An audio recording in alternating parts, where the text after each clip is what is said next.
What is up, disc golfers? Today on Iceberg TV, I want to talk about and reflect on this topic they talked about in the Foundation Disc Golf podcast. My question is disc golf too easy? And I think that there's mixed feelings about this. I think the answer is 100%, without a doubt, disc golf is too easy for the touring pros. I think the pros should be playing harder courses. I think that they should be shooting scores closer to even par. I like the idea that, you know, shooting something close to even par or maybe slightly under par should be a gratifying round for a top pro on a hard course. So I think that we need to see a shift, and disc golf should become a little bit more challenging for these guys. And I think that for the sponsors and the big companies to get involved in disc golf, we need to get away from seeing top pros shooting 30 strokes under par, 40 strokes under par for a tournament, because that's just going to turn off, you know, the big players in trying to get involved in disc golf, because it just looks cartoony, unrealistic, it looks too easy, and it looks like more of a joke than an actual sport. Now, I've always said this ever since I started playing and ever since I started watching touring pros. I just thought, like, why aren't these guys playing harder courses? Why aren't we able to see what these guys are really capable of doing? And I know for myself as a player, I've played tournaments at easy courses and I've played tournaments on some of the hardest courses in the country. And I always have more fun playing tournaments on a very hard, challenging course on a difficult layout. The first course that comes to my mind is Langley Pond in South Carolina. If you can shoot a couple under par at that course, you're getting 1,000 rated round, you're feeling super happy about your round, and it's a lot more fun than playing on a course that's just an absolute birdie fest, and it's like, if you don't go 10 under, you automatically lose. Like, that's not appealing to me. The one other course that comes to mind is W.R. Jackson. The same deal. Like, unless you're a top pro, if you go to W.R. Jackson and you shoot a couple under par per round, you're going to be in the hunt and you're going to be getting those 1,000 rated rounds and you're going to be near the top of the leaderboards and you're going to find yourself feeling really happy and gratified by your round. Let's see what these guys have to say about it. 59 and 58, I think, might be the lowest score ever on the PGA Tour, which is by anyone? It's the Anyone? He's got a weird swing. He's got a Furyk. Yeah, Furyk. Yeah. Also, only person has I think he's the only person that has a 58. Chat can correct me, but only person that has a 58, and he also has a 59 too, which is insane.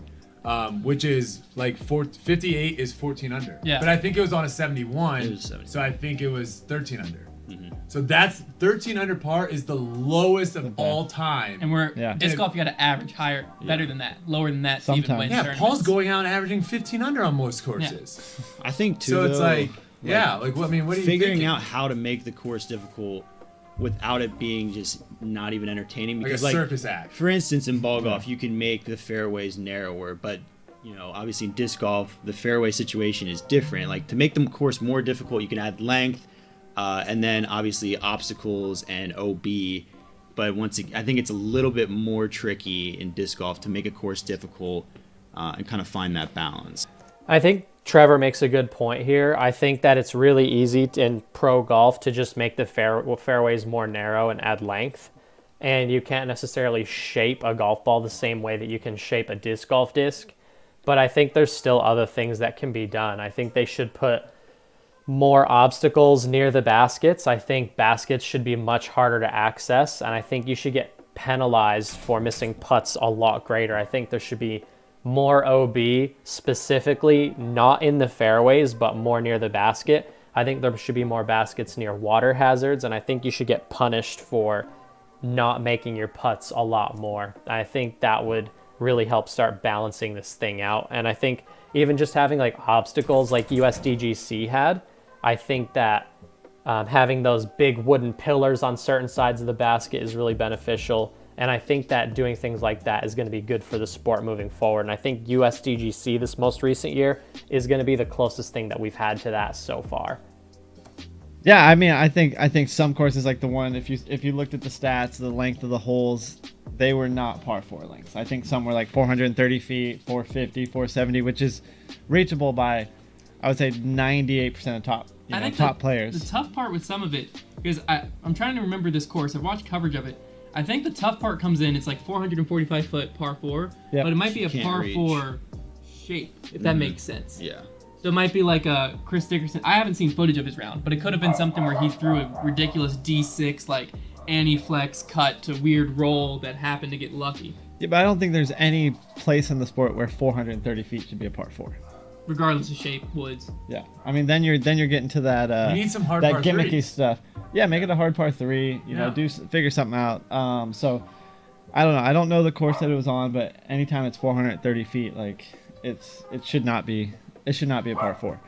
So right here is exactly, Paul's on the same page as I am. Paul McBeth is the guy who's shooting those crazy hot rounds, and Paul McBeth is the guy who's advocating for harder courses more. All of these soft par 4s should be made into difficult par 3s, should bring these scores down. And I think just doing that, just adjusting course pars, I think could give us a huge step in the right direction as far as getting big sponsors and big players on board with disc golf in general. So I'm really excited to see what happens in the future, especially when we have the biggest names in the sport like Brodie and Paul, Foundation Disc Golf, giving input like this. I think people will take notice, and I think we'll be seeing changes. And I want to see what they do in their own tournament for the Foundation Disc Golf Tournament Battle of Bedford. I want to see if they sort of put the money where their mouth is and make this the kind of course that they want to see on the Pro Tour. If they were able to do that, then I think it would set an example for the rest of the disc golf world and the rest of the tour to see what, you know, these top pros are expecting moving forward.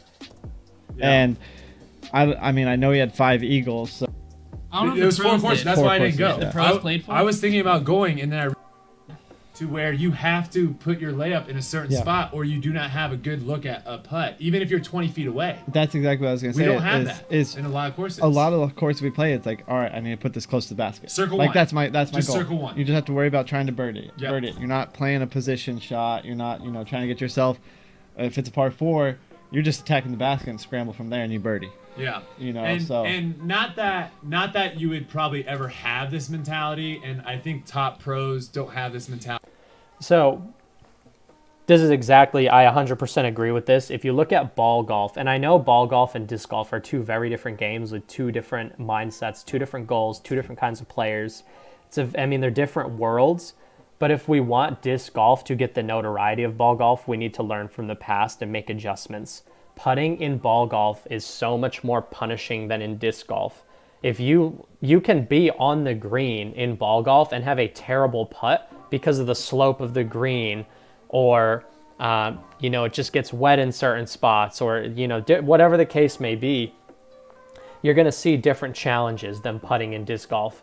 And people will make the argument that we should just have smaller baskets. I don't think that's the case. I think we should keep the baskets the same size, but then if just make putting higher stakes in some way, or make getting to the basket harder in some way. Leave it in the comment section down below what you guys think. I find this to be a really interesting topic, and I think disc golf's going to be seeing some changes moving forward. Definitely hit that subscribe button, hit that like button. Thanks for watching. This is Iceberg TV. Thank you to the patrons once more, and take care.